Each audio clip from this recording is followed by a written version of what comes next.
Antonia, ¿qué te pasa?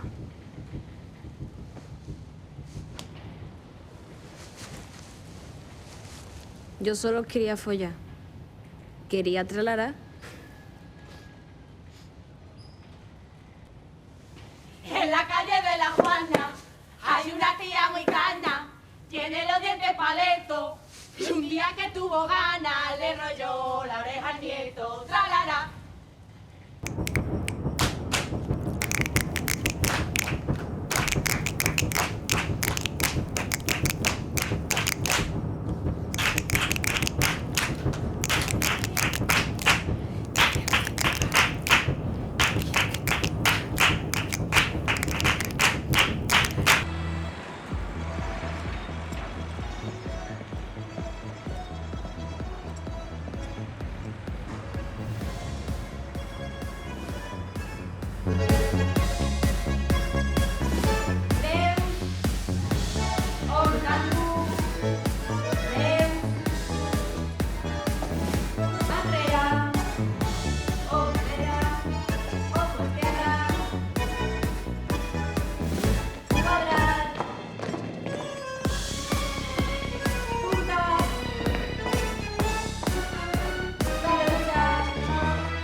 Hola.